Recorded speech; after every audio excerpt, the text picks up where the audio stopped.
Henne ka sngi ka arpo atrik jeleu ka seng thamau rangli juki ka la pelong ye ka jingilang ka bakerpang na ka benta ki nong Pathai Khubor ka jela ki samla pulie bat ki reu pakhmat jong ka jela ban sngap ye ki kintien lamprang jong wei ni ki reu start an ka ri Usukumar Murli Dharan ubla kren bat pensyai sekini kinoi benta Halor ka kamram jong ki nong Pathai Khubor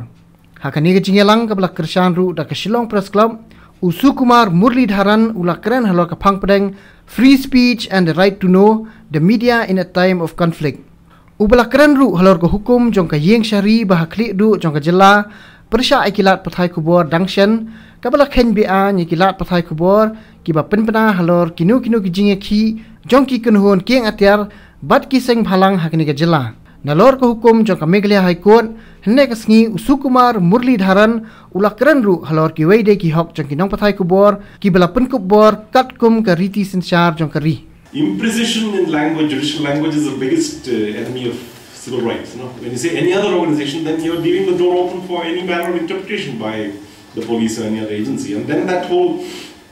process begins, which is itself a punishment. Finally, you might be vindicated, you might be acquitted, but you've suffered 6 years and you've lived in fear for 6 years. And as a journalist, if you live in fear, you might as well not be a journalist at all. And the other is this notice we issued to all shops and business establishments, and in particular the medical shops, hotels and taxi operators for staying away from their lawful avocation and for keeping their establishments closed, despite repeated assurances issued by the state government that should be provided adequate protection on their place of occupation and business. Now, okay, you have given assurances, and the media, I'm sure, would have carried those assurances, but media can't go out and convince everybody that you got to take this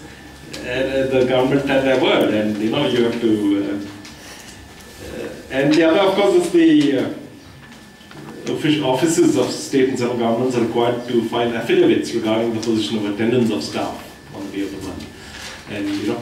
so that leaves open the possibility of disciplinary action against them. Now, normally they will be asked to apply for casual leave on that one day, but this possibly speaks of intent to enforce some other disciplinary punishment, which again is a little harsh. It kind of, it compromises the state government, because then the state government is going to be seen to be unable to implement judicial order, which should lay them open for contempt of court proceedings, because if there's such a sweeping judgment from the High Court, if the state government is unable to implement, it is a clear case of contempt. So, so why does the High Court get into this territory where it issues an order that cannot be implemented, and then down the road it says, no, we don't have the power to punish for contempt. So then why do you pass a judgment in the first place?